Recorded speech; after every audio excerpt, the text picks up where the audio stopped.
আচ্ছা, একটু ভাবুন তো ১৯২১ সালের একটা সাধারণ আপাতদৃষ্টিতে বেশ নিরস একটা বইয়ের রিভিউ, অথচ সেটাই কিনা ইংরেজি কবিতার পুরো নিয়মকানুন একেবারে বদলে দিল।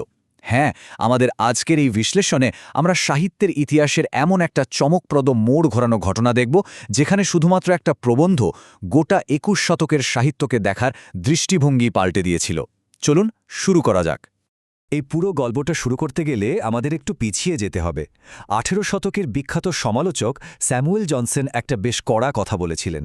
তার ধারণা ছিল ১৭ শতকের ওই মেটাফিজিক্যাল বা আধ্যাত্মিক কবিরা আসলে স্রেফ নিজেদের পাণ্ডিত্য দেখানোর জন্য সম্পূর্ণ সম্পর্কহীন জিনিসপত্রকে জোর করে একসাথে জুড়ে দিতেন। মানে এমন সব আইডিয়া তারা মিলাতেন যাদের মধ্যে দূর দূরান্ত পর্যন্ত কোনো স্বাভাবিক মিলই ছিল না। এবার সোজা চলে আসা যাক ১৯২১ সালে। তরুণ টি.এস. এলিয়ট তখন প্রফেসর গ্রিয়ারসনের সংকলিত সেই ১৭ শতকের কবিদের একটা নতুন বইয়ের ওপর রিভিউ লিখছেন। আর এখানেই ঘটল আসল ম্যাজিক। অদ্ভুত একটা দক্ষতায় এলিয়ট জনসনের সেই পুরনো অপমানজনক কথাটিকে এক্কেবারে সাহিত্যের সর্বোচ্চ সম্মানের প্রতীকে পরিণত করে ফেললেন। তিনি প্রমাণ করে ছাড়লেন যে জনসন যেটাকে জোর করে মেলানো বলেছিলেন, সেটাই আসলে এই কবিদের সবচেয়ে বড় শক্তির জায়গা। এখানে সবচেয়ে মজার ব্যাপারটা কি জানেন? এলিয়ট জন ডানের মতো পুরনো লেখকদের মধ্যে দারুণ একটা সুপার পাওয়ার বা বিশেষ ক্ষমতা খুঁজে পেয়েছিলেন। তিনি এর নাম দিলেন ইউনিফাইড সেন্সিবিলিটি বা সমন্বিত অনুভূতি। জিনিসটা আসলে কি? এটা হলো এমন একটা ক্ষমতা যেখানে একজন কবি একই সাথে গভীর বুদ্ধিভিত্তিক চিন্তা আর একেবারে খাঁটি আবেগকে মনের ভেতরে একটা সিঙ্গল প্রসেস বা একক ক্রিয়ায় পরিণত করতে পারেন। বিষয়টাকে একটু সহজ করা যাক। এলিয়ট আসলে একজন প্রকৃত বুদ্ধিভিত্তিক কবি এবং পরবর্তীকালের চিন্তাশীল বা রিফ্লেকটিভ কবিদের মধ্যে একটা বিশাল তফাৎ দেখতে পেয়েছিলেন। একজন প্রকৃত বুদ্ধিভিত্তিক কবি যে কোনো চিন্তাকে একেবারে সরাসরি শারীরিক অনুভূতির মতো অনুভব করেন। অন্যদিকে একজন রিফ্লেকটিভ কবির ধরনটা আলাদা। তারা কোনো অভিজ্ঞতার ভেতর দিয়ে যাওয়ার পর সেটা নিয়ে কেবল শান্তভাবে বসে চিন্তা করেন। এই বিমূর্ত বা অ্যাবস্ট্র্যাক্ট আইডিয়াটাকে আরেকটু পরিষ্কার করার জন্য এলিয়ট একটা বিখ্যাত যুক্তি দিয়েছিলেন। তিনি বলেছিলেন ১৭০০ শতকের জন ডানের মতো একজন লেখক যে কোনো জটিল দার্শনিক চিন্তাকেও ঠিক ততটাই জীবন্তভাবে অনুভব করতে পারতেন যতটা স্পষ্টভাবে আমরা একটা গোলাপ ফুলের সুবাস অনুভব করতে পারি। মানে তাদের কাছে চিন্তা করা আর অনুভব করার মধ্যে আক্ষরিক অর্থেই কোনো পার্থক্য ছিল না। এই স্লাইডের ছবিটার দিকে একবার লক্ষ্য করুন। এই প্রাচীন কবিরা কিভাবে চারপাশের বিশৃঙ্খল অভিজ্ঞতাগুলো গ্রহণ করতেন সেটা এখানে খুব স্পষ্টভাবে বোঝা যায়। উদাহরণ হিসেবে বলা যায়, জন ডান খুব নিখুঁতভাবে একটা ভূগোলবিদের গ্লোবের মতো অত্যন্ত ঠান্ডা আর গাণিতিক একটা চিত্রকে প্রেমিকার চোখের জলের মতো গভীর রোমান্টিক বিষয়ের সাথে জুড়ে দিয়েছিলেন। আর মজার ব্যাপার হলো, এটা মোটেও জোর করে মেলানো মনে হতো না, বরং মনে হতো দুটি ভিন্ন জগতের এক অসাধারণ মেলন। কিন্তু আমরা যদি এই টাইমলাইন ধরে ইংরেজি কবিতার ইতিহাসের দিকে এগোই, তাহলে দেখতে পাব ১৭ শতকের মাঝামাঝি সময়ে এসে একটা মারাত্মক ফাটল তৈরি হয়। সাহিত্যের ইতিহাসে এই বিপর্যয়কর পরিবর্তনকে এলিয়ট নাম দিয়েছিলেন ডিসোসিয়েশন অফ সেন্সিবিলিটি বা অনুভূতির বিচ্ছিন্নতা। মূলত এখান থেকেই আমাদের চিন্তার জগৎ আর আবেগের জগৎ একে অপরের থেকে আলাদা হতে শুরু করে। এখন সবচেয়ে চমকপ্রদ পয়েন্টে আসা যাক। এলিয়ট রীতিমতো একটা নির্মম ঐতিহাসিক স্কোরকার্ড বানিয়ে ফেলেছিলেন।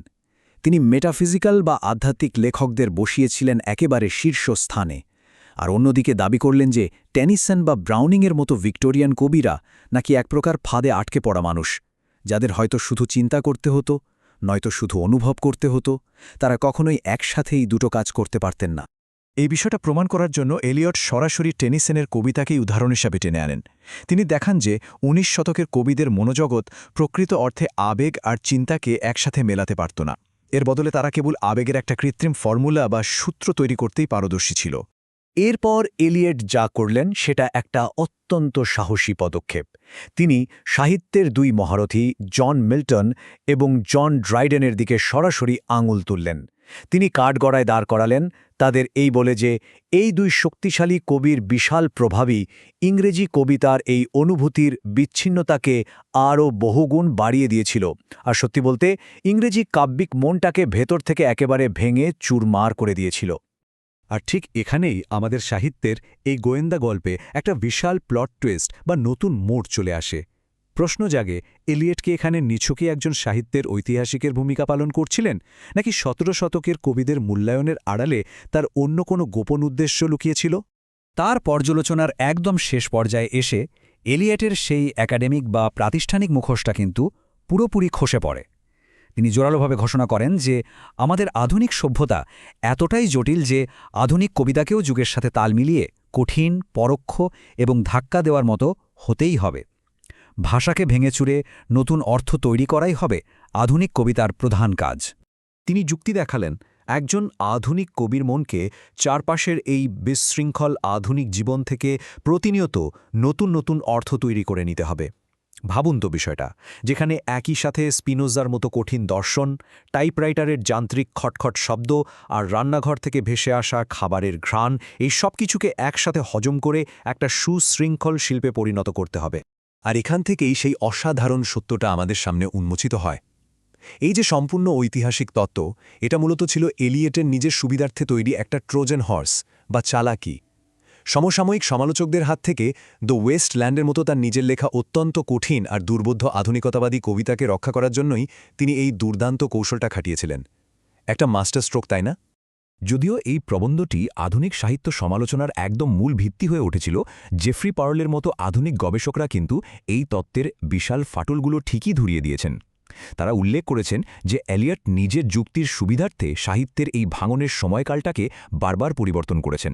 আর সত্যি বলতে এটা ছিল মূলত মিল্টনের বিরুদ্ধে তার একটা ব্যক্তিগত অস্ত্র।